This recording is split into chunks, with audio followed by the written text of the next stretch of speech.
মন্দিরের সামনে চলে এসেছি প্রায়। এই যে এখানে মন্দির, এর পেছনে আরেকটা শ্মশান আছে, তো সেখানেও আমরা যাব দেখছি। হ্যালো গাইস, তোমরা দেখছো ব্লগ চিউরানা। আজকে নিয়ে এসে পড়ছি নতুন আরেকটি মজাদার ব্লগ। আজকের ব্লগটা হতে চলেছে একটু আলাদা, কারণ তোমরা থাম্বনেল দেখেই বুঝে গেছো আজকের ব্লগটা কি হতে চলেছে। তাও বলা যাক, আজকের ব্লগটা হতে চলেছে ভ্রমণ ব্লগ। আজকে আমরা যাব শিলিগুড়ি। আমরা এখন স্টেশনের উদ্দেশ্যে যাচ্ছি। আমাদের ট্রেন কত? পাঁচটা থেকে। ও যাবে না, কিসের জন্য ও জানি না। স্টুডেন্টদের পড়ায়, ওই স্টুডেন্টদের মাধ্যমিক পরীক্ষা চলছে, তো এর জন্য যাবে না। আমরা এখন স্টেশনের উদ্দেশ্যে যাচ্ছি, চলো দেখতে থাকো।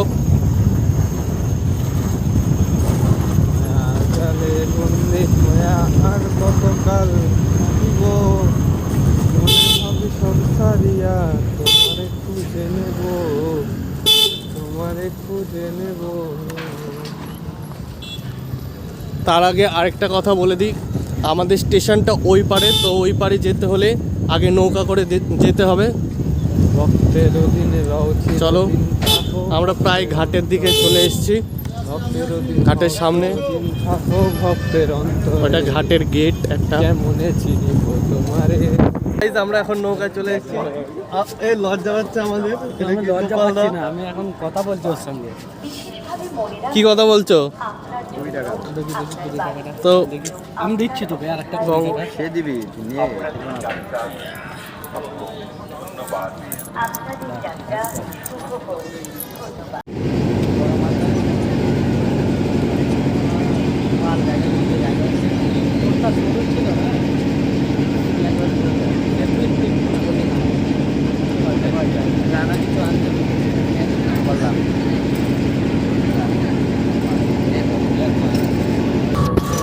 গাইজ, আমরা এখন নৌকা থেকে নেমে এখন স্টেশনের উদ্দেশ্যে যাচ্ছি। তো স্টেশন ঘাটের থেকে প্রায় 2 থেকে 2.5 কিলোমিটার। তো চলো যাওয়া যাক।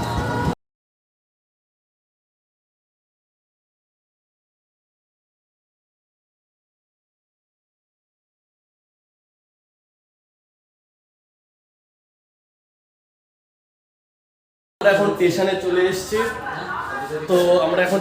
এসেছি।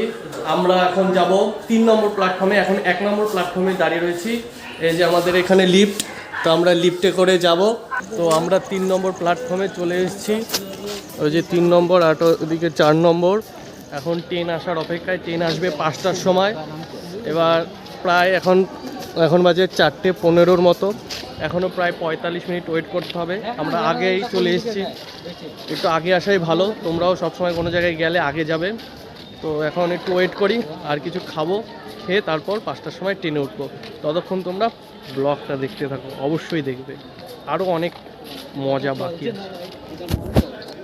তো ফাইনালি আমরা আমাদের গন্তব্য স্টেশন এনজিপিতে পৌঁছে গেছিলাম, এবং সেদিন এত কুয়াশা পড়ছিল বলার মতো না। চারিদিকে কুয়াশায় ভর্তি, আর সেরকমভাবে ট্রেনের মধ্যে কোনো ভিডিও বানাইনি। এখন আমরা এই স্টেশন থেকে যাব শিলিগুড়িতে। তো আমরা এখন ওই পারে যাব। ওই পারে গিয়ে গাড়ি ধরে এখন সোজা চলে যাব আমাদের ডেস্টিনেশন, একটা থাকার জায়গা, মানে আমাদের একটা রিলেটিভের বাড়ি আছে, তো সেখানে যাব। তোমরা দেখতে থাকো পুরো ব্লগটা। তো আমরা এত সুন্দর একটা জায়গায় এসেছি বলার মতো না, মানে তোমাদের না দেখালে তোমরা বিশ্বাস করবে না। আর এত কুয়াশার মধ্যে মানে হেভি লাগছে। চা গাছগুলো দেখুন, এদিকে আছে।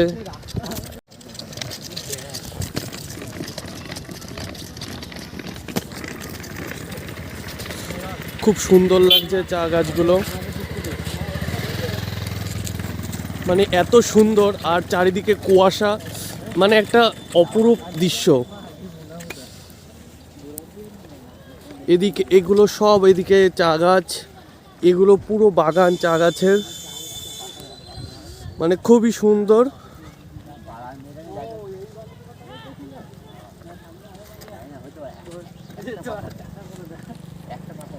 একটা খোঁজ পেলাম একটা খুব সুন্দর একটা মেলার, তো সেখানে চলে এসেছি। তো তোমরা দেখতে পাচ্ছ চারিপাশে চা গাছ, খুব সুন্দর দেখতে। আর আমরা আস্তে আস্তে এখন মেলার দিকে যাচ্ছি। তো দেখি মেলাটা কীরকম। শুনলাম যে অনেক বড়ই হয়, তো চলো দেখা যাক। তো আমরা মেলায় প্রায় ঢুকে গেছি। মেলাটা মানে খুব সুন্দর, মানে একটা আলাদা পরিবেশের মেলা। আমাদের ওইখানে যেরকম মেলা, এটা ওরকম না, মানে আলাদা পরিবেশের মেলা। তো দেখো এখানে অনেক লোক আছে, এখানে সব পুতুল, নিচে ওইদিকে মেলা হচ্ছে, ওখানে কুয়াশা ভর্তি। তো এখানে একটা শিবের উদ্দেশ্যে মেলাটা, যা দেখলাম একটা মন্দির দেখা যাচ্ছে এখানে, এখানে শিবের উদ্দেশ্যে মেলা হচ্ছে। চলো, এদিকে খাবার, বিভিন্ন ফলের দোকান, আর এদিকে আরও ওইদিকে আরও মেলা আছে।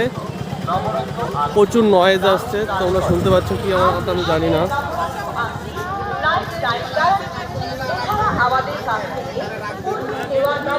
নিচে আরেকটা মেলা হচ্ছে, নিচের ওই সাইডটাও মেলা হচ্ছে,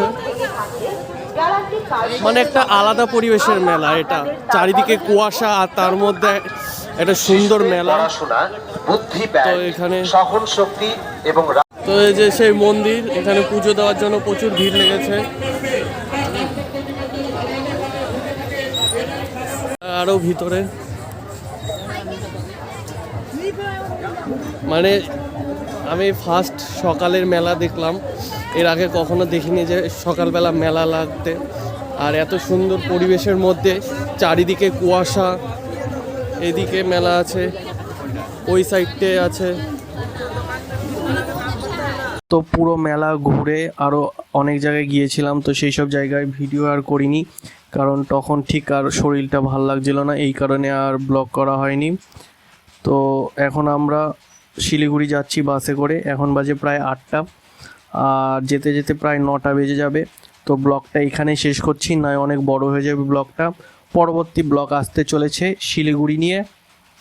তো সবাই সাবস্ক্রাইব, শেয়ার, কমেন্ট করবে এবং অবশ্যই পাশে থাকবে।